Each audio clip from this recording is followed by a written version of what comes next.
سرسبز اس گلزار کے یہ پھول ہیں عطار کے، مردہ دلوں کو دے جلا، ہادی ہے طلبگار کے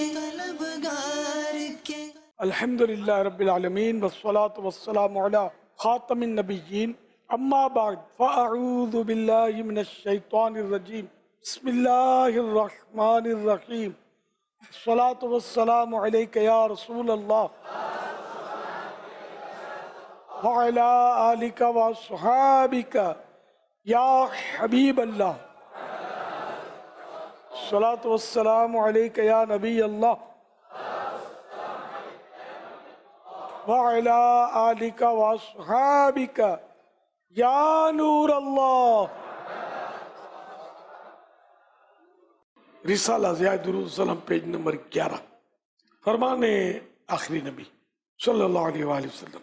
جو لوگ اپنی مجلس سے اللہ پاک کے ذکر اور نبی صلی اللہ علیہ وسلم پر درود شریف پڑھے بغیر اٹھ گئے تو وہ بدبودار مردار سے اٹھے۔ صلو علی الحبیب صلی اللہ علی محمد۔ یا سیدی، میرا سوال یہ ہے کہ ہم نے کچھ مزارات پر دیکھا ہے کہ شیشے کے اندر ان کی ترک کی ہوئی چیزیں رکھی ہوئی ہوتی ہے، لوگ اس شیشے کو چوم رہے ہوتے ہیں، اس شیشے کو ہاتھ لگا کر اپنے جسم پر مل رہے ہوتے ہیں، تو اس کے بارے میں کیا وضاحت ہے، اس کی کیا حقیقت ہے؟ ان کی ترک کی ہوئی چیزیں، یہ ابھی آپ نے فرمایا چھوڑی ہوئی چیزیں، ان کی استعمال شدہ چیزیں، تو آپ کو کیا اس میں کیا یعنی کہ وسوسہ آتا ہے یا کیا مطلب اشکال ہے کہ یہ جو چومتے ہیں مطلب ان چیزوں کو یا ان چیزوں کے صندوق کو یا گلاس کو، تو وسوسہ کیا آتا ہے؟ بعض اوقات چیزیں تو وہ دور رکھی ہوئی ہوتی ہیں، وہ شیشے کو چوم رہے ہوتے ہیں خالی۔ حجر اسود جو ہے نا، اس تک تو سب کی پہنچ ہی نہیں ہوتی۔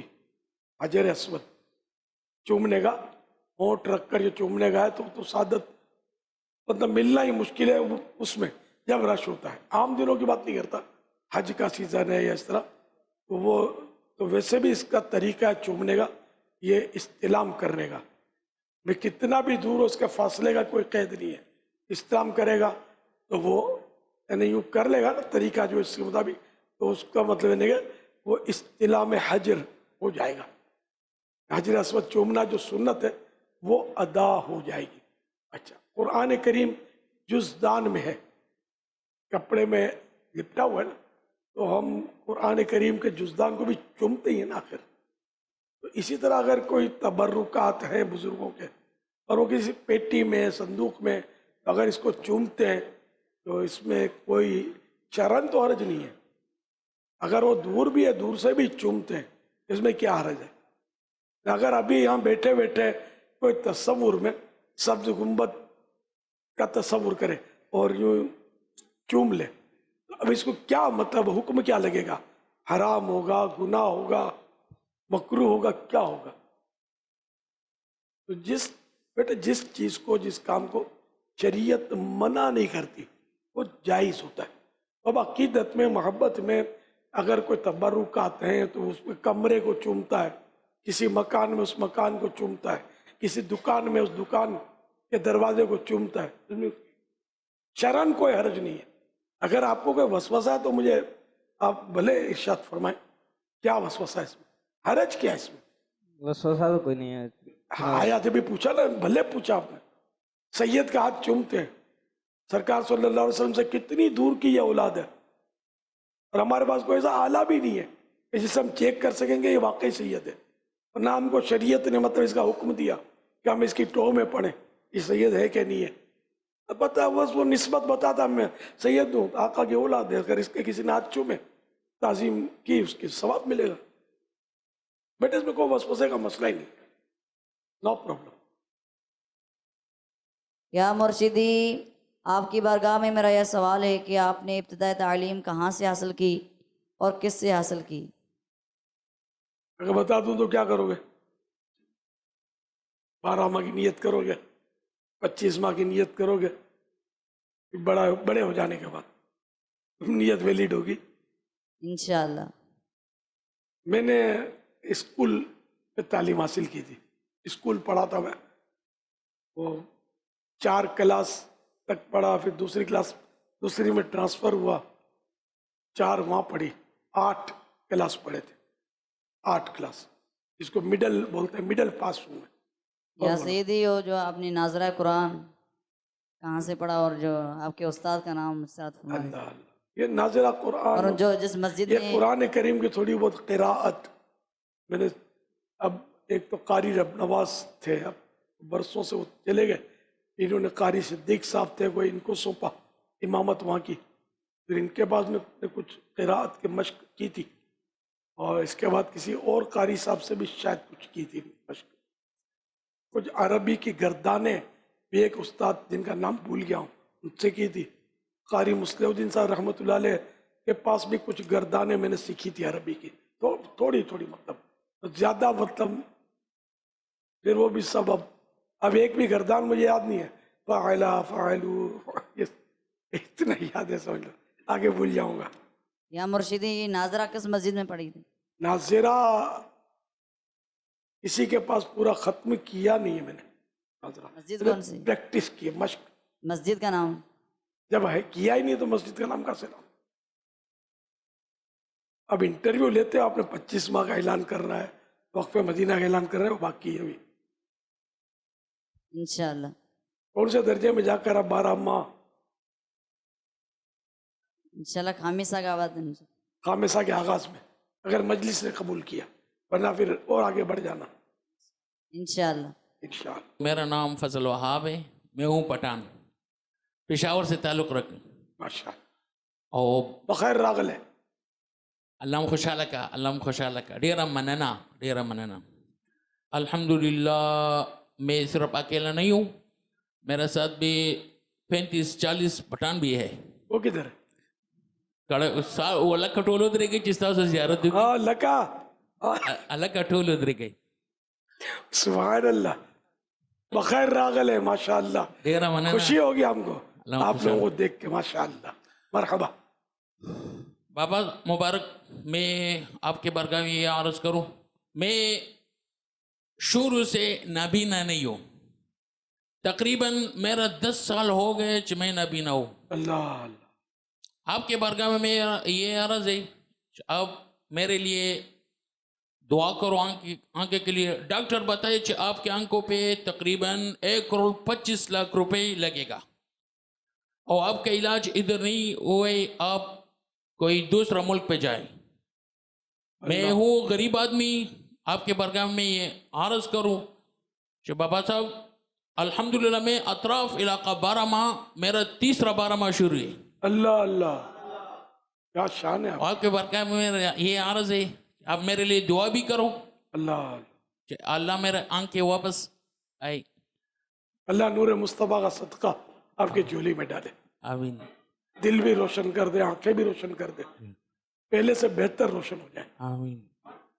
اور سوال یہ ہے ہم بابا صاحب, ایک نابینا شخص اسلام کا کام کیسا کرے؟ جیسا آپ 3 سال سے کر ہی رہے ہیں نا, آپ کو بڑے تجربات ہوئے ہوں گے ماشاء اللہ. السلام علیکم ورحمۃ اللہ وبرکاتہ. وعلیکم السلام ورحمۃ اللہ وبرکاتہ. نابینا تو زیادہ کام بعض صورتوں میں کر سکتا ہے, اگر ملنسار ہو, طبیعت میں نرمی ہو, دوسروں پر یعنی کہ اپنا بوجھ نہ ڈالے. چلنے پھرنے میں تو ظاہر ہے کہ مجبوریاں جہاں ہوتی وہ اپنی جگہ پر, ویسے یعنی کہ خوش باش ملنسار ہو اور علاقائی دورے میں لے جائیں اس کو اسلائی بھائی, اس کے ساتھ مطلب یعنی کہ ملوائیں کہ دیکھو یہ 12 ماہ والے یا ادھر سے آئے, تو اس کو دیکھ کر تو لوگ دیکھنے کے لیے جمع ہو جائیں گے. اور اس طرح کام یہ نابینا جو ہے یہ شاید بینا سے آنکھ والوں سے زیادہ بعض صورتوں میں کام کر سکتا ہے. اللہ پاک برکت دے آپ کو. یا مرشدی, میرا آپ سے سوال یہ ہے کہ جن کا کم عمری میں انتقال ہو جاتا ہے تو بعض لوگ ان کے بارے میں یہ کہتے ہیں کہ اللہ تعالیٰ نیک بندوں کو اپنے پاس جلدی بلا لیتا ہے, اور بعض تو معاذ اللہ یہ بھی کہہ دیتے ہیں کہ معاذ اللہ اللہ تعالیٰ کو ان کی ضرورت تھی، تو اس طرح کہنا کیسا؟ اللہ پاک کو کسی کی ضرورت نہیں ہوتی، حاجت نہیں ہوتی، یہ تو کفر ہے۔ یہ کہنا کہ اللہ پاک کو فلاں کی ضرورت پڑی اس لیے وہ بلا لیا۔ البتہ یہ کہ اللہ پاک نیک بندوں کو جلدی اٹھا لیتا ہے۔ بس یہ عوامی رومر ہے۔ نوح علیہ السلام 950 سال دنیا میں انہوں نے تبلیغ کی، اور 1600 سال تقریباً یہ دنیا میں تشریف فرما رہے۔ تو حضرت نوح علیہ السلام جو اللہ کے نبی ہیں، کیا ہم زیادہ نیک ہیں کہ ہم کو جلدی بلا لیا، ان کو اتنا عرصہ؟ تو ایسا کچھ بھی نہیں ہے۔ صحابہ کرام کی بھی بعضوں کی بڑی بڑی عمریں ہوئی ہے۔ ہمارے غوث پاک کی عمر 91 سال عمر ہوئی۔ تو یہ کوئی معیار نہیں ہے، پر اللہ پاک کی مرضی ہے، جو جتنا مطلب جس کا مقدر کیا اس نے وہ اتنا عرصہ جیے گا۔ میں محمد عثمان جامعۃ المدینہ فیضان مدینہ کوٹری سے حاضر ہوا ہوں۔ آپ کی بارگاہ میں عرض یہ کہ اگر کسی کے پاس مال آ جائے اور وہ سال مکمل ہونے سے پہلے خرچ کر دے اس ڈر سے کہ اللہ کی راہ میں خرچ کرنا پڑے گا، تو کیا وہ گناہ گار ہوگا یا نہیں؟ اگر یہ نیت یہ کہتا ہے اللہ کی راہ میں خرچ کرنا پڑے گا، یہ تو نیت تو اچھی نہیں ہے۔ یہ نیت بہرحال اگر کسی پر زکوٰۃ فرض نہیں ہوتی، اس سے پہلے یہ سب خرچ کر دیتا ہے، تو ظاہر ہے کہ زکوٰۃ ترک کرنے والا تو اس کو نہیں کہا جائے گا کہ زکوٰۃ فرض ہی نہیں ہوئی، لیکن اگر یہ نیت ہے تو یہ نیت خطرناک ہے۔ پیارے باپا جان، میرا آپ کی بارگاہ میں سوال یہ ہے کہ اگر کوئی امام رمضان میں وطر کی جماعت میں دعائے قنوت بھول گیا اور وہ رکوع میں چلا گیا، رکوع میں جاتے ہی اسے یاد آیا اور وہ واپس لوٹ آیا، اس نے دعائے قنوت پڑھ لی اور بعد میں رکوع کیا اور سجدہ سہو کیا اور نماز مکمل کی، اب اس کی نماز واجب الادا ہوگی یا نہیں؟ اس بارے میں جواب ارشاد فرمائیں۔ اس کے لیے حکم ہے کہ وہ قنوت پڑھنے کے لیے قیام کی طرف نہ لوٹے، بلکہ قنوت پڑھے بغیر نماز مکمل کرے اور آخر میں سجدہ سہو کرے۔ البتہ اگر ایسا شخص قنوت پڑھنے کے لیے قیام کی طرف لوٹ آیا، اس نے دوبارہ قنوت پڑھی اور رکوع کیا، تو اصحا یعنی صحیح تر قول کے مطابق وہ گناہ گار ہوگا اور اس پر نماز کا اعادہ واجب ہوگا۔ یعنی مطلب اگر وہ چلا گیا رکوع میں، قنوت پڑھنا رہ گیا، بھول گیا، قنوت تکبیر قنوت بھی بھول گیا، تو وہ قنوت پڑھنے کے لیے اب وہ دوبارہ اٹھے گا نہیں، اٹھنا نہیں، بلکہ یہ نماز پوری کر کے وہ سجدہ سہو کر لے آخر میں۔ اگر قنوت کے لیے یہ اٹھ گیا اور اس نے دوبارہ قنوت پڑھی اور رکوع کیا، تو ایک صحیح تر قول کے مطابق گناہ گار ہوگا اور اس پر نماز پڑھنا دوبارہ پڑھنا واجب ہوگا۔ میرا نام ایان علی اتاری ٹنڈول یار سے تعلق ہے میرا۔ پیارے بابا جان، آپ کی بارگاہ میں عرض ہے کہ گاڑی وغیرہ کے شیشوں پر جو آیت مبارکہ لکھی ہوتی ہیں، جب یہ گاڑی واش ہونے کے لیے سروس اسٹیشن پہ جاتی ہیں تو ان پہ سے پانی گرتا ہے، جو وہ زمین پر گرتا ہے، اس کا کیا حکم ہے؟ یہ لگانا صحیح ہے یا؟ اب جو باہر کی طرف لکھا ہوا ہوتا ہے سر، بے ادبی تو میرے سامنے ہی ہے، اس میں ویسے اندر کی طرف لکھا ہوا ہو نا تو اس کا الگ لگتا ہے مسئلہ، لیکن یہ کہ آگے اس کے سامنے سے نہیں لکھنا چاہیے، بچنا چاہیے۔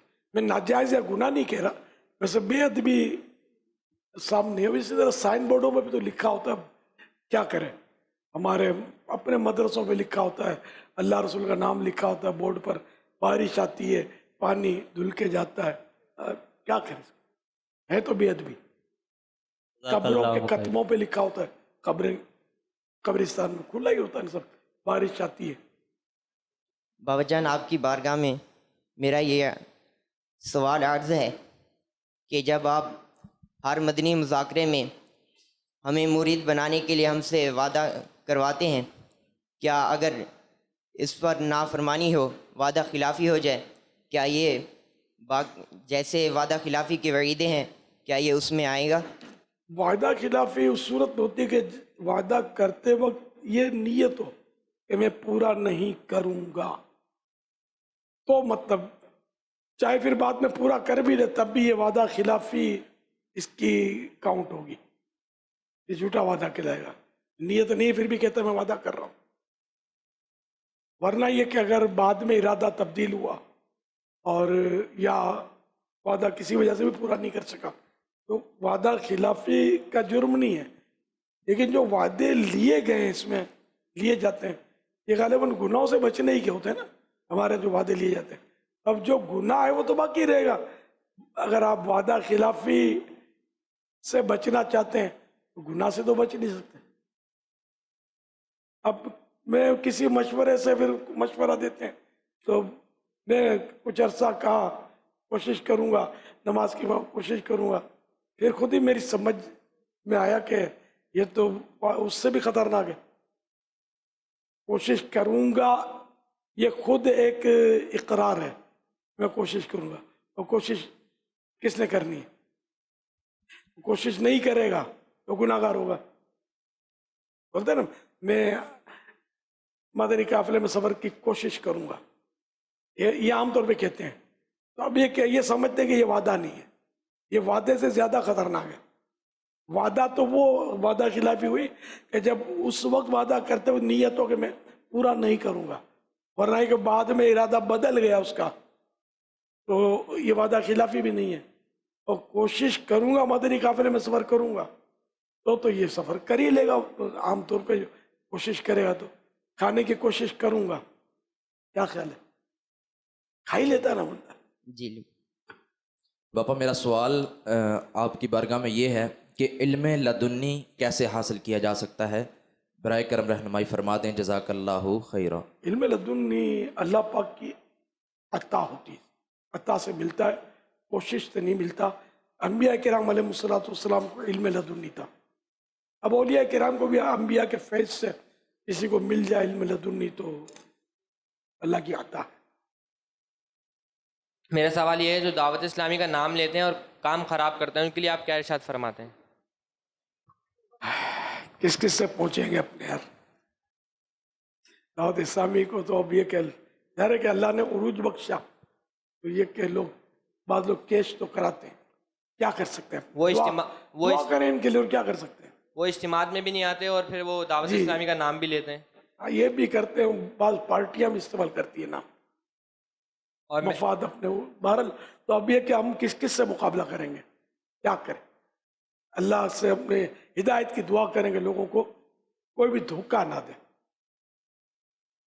ہماری دعوت اسلامی غیر سیاسی پارٹی ہے، مدنی پارٹی ہے، تو کوئی اس کے ذریعے مطلب کسی کو بھی دھوکہ نہ دے، اور جو بھی اگر کوئی ناجائز فائدہ اٹھاتا ہے دعوت اسلامی کا نام لے کر وہ ہے ہی گناہ گار۔ حال اس کا یہی ہے کہ کوئی اگر ایسا کرتا ہے تو انفرادی طور پر تو سمجھایا جائے، کوئی اور اسلامی بھائی بڑا ہو وہ اس کو سمجھا دے، یہی ہو سکتا ہے۔ ابھی تو بہت کچھ ہوگا، بڑے بڑے فوٹو میرے نظر آئیں گے جگہ جگہ یا بعض جگہ پر اب بھی آ رہے ہیں، تو یہ حالانکہ میں اس کا قائل ہوں کہ عکسی تصویر جو علماء جائز بولتے ہیں یہ ڈیجیٹل فوٹو، باقی جو پینا فلیکس پر یا بنا کر تو یہ تو ویسے ہی حرام ہے وہ فوٹو تصویر، لیکن لوگ کر رہے ہیں، استعمال کر رہے ہیں۔ اللہ سب کو ہدایت دے۔ کہیں بھی میری تصویر دیکھیں، میرا نام دیکھیں کہ اس کا سپورٹ کا اعلان کر دیا، اس کے سپورٹ کا اعلان کر دیا، تو ابھی سے میں اس کی تردید کرتا ہوں، میں دعوت اسلامی والا ہوں۔ صلو علی الحبیب صلی اللہ علی محمد۔ حضور آپ کی بارگاہ میں یہ عرض ہے کہ کسی شخص پر جنات کے اثرات ہیں، کوئی عام بندہ اس پر دم وغیرہ کر سکتا ہے؟ دم تو کر سکتا ہے، روکنا کس نے ہے؟ اور اگر اس نے دھما دھم کر دی نا جنات نے تو پھر مشکل کھڑی ہو سکتی ہے۔ حضور پھر ہم کون سا دم کریں؟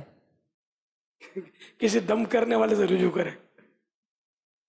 بیمار ہوتا ہے تو اگر آپ خود اس کو ٹیبلٹ دے دیں گے، بیمار کہیں اور نکل گیا تو مشکل ہو جائے گی نا۔